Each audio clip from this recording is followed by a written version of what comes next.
I want you guys to join me as I update my investment tracker. I keep track in Google Sheets. However, today I'm in my car, as you can see, so we're going to do this on the go. And so I have the app popped up. And as you can see here, I know I previously covered how my budget and just sort of overall investment tracker kind of works in a previous video. You guys are more than welcome to check that out. But for those that didn't see it, this is how it works. I have all of my accounts listed out right here, and I just log into each account and update it manually. And then from there, we kind of see where we're sitting at for whatever week, day, or month that I'm checking. Now, today is a Saturday, so the markets are closed with the exception of crypto, of course, and I don't renew my investments in crypto.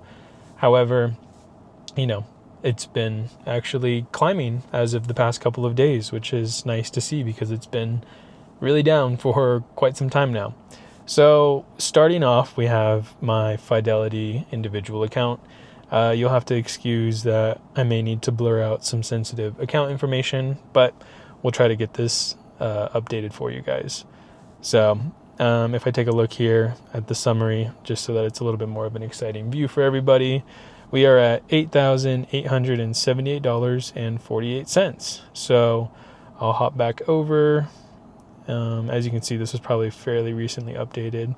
So $8,878.48. So we saw a $3 increase from where we previously were.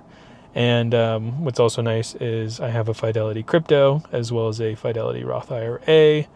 So I just get to pull all of those in one go.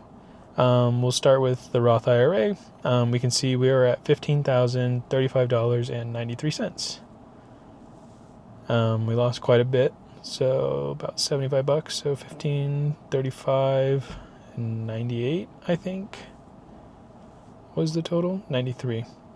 It's a few cents, but I like to be as accurate as possible. And then let's take a look at the crypto. Let's open that up.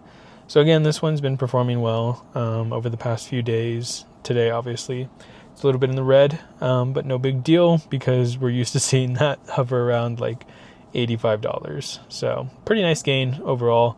If we look at the month view, you can see that, it was sitting at about a steady 90 for most of August, and then we just saw it really start to climb over the past couple of days, which is always nice. So let's update that to 115, I think 74. Yeah. Okay, so that's how I go through and I update all of my accounts. We'll finish with the rest and then kind of recap what we're seeing over here at the end. So the next one, let's just do Coinbase. This one's easy. 378.62. I was like, whoa, that was a big climb. But actually, it still was about $30. 378.52. Okay. Let's do my Vanguard next. This is my 401k. This one, it always takes a minute to actually update, what my current balance is because it just takes a minute to actually process. So like if we go here to transaction history, we'll see that I contribute $354.17. Again, not all of that is my money. Some of that is my employer match.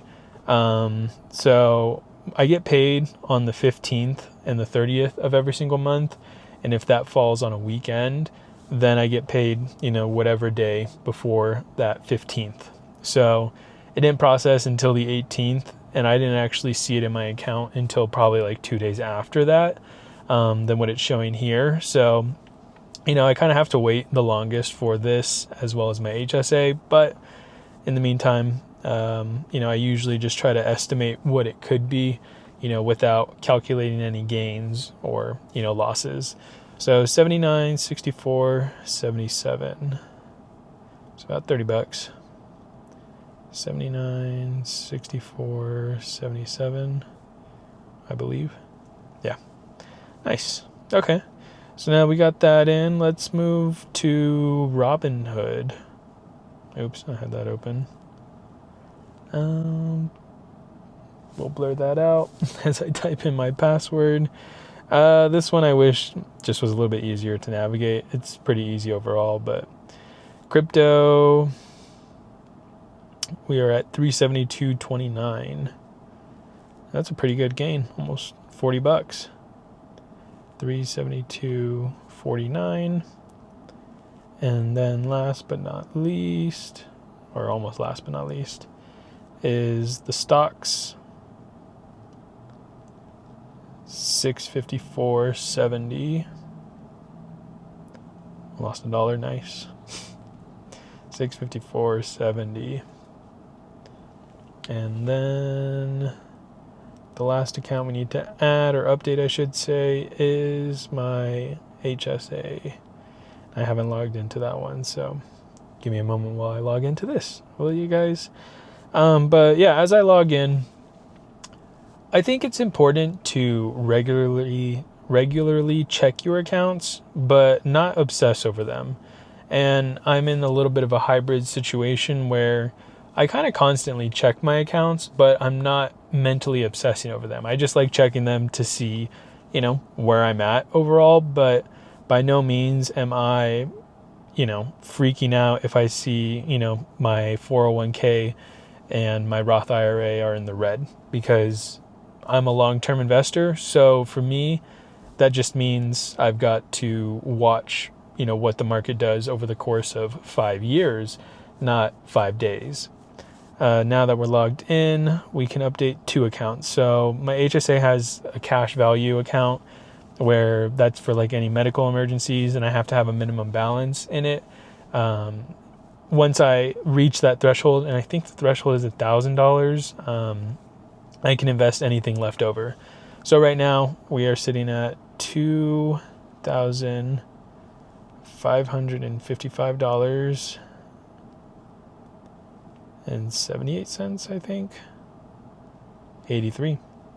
Shorted myself a little bit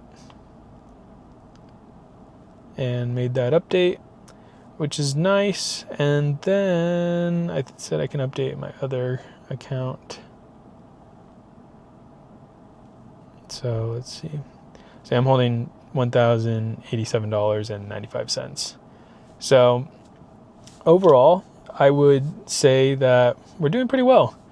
The final total that we were seeing is $35,955.46. So the market did kind of underperform when I last made my update, because I was just over $36,000.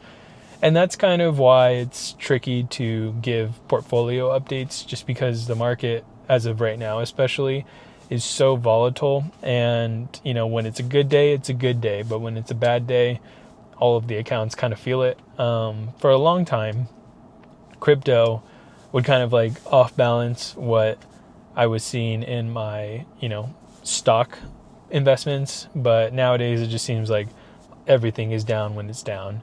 So it's a good thing and it's a bad thing, because it allows you to enter the market and purchase, certain stocks when maybe you wouldn't otherwise, or the price is maybe just a little too high for something. But again, being a long-term investor and really wanting to hold these things for, many, many years, I'm not too concerned of the weekly price. I invest, in most things bi-weekly, automated out of the Fidelity accounts. However, all the other stuff just kind of comes out of my paycheck or whatever it may be and invests that way.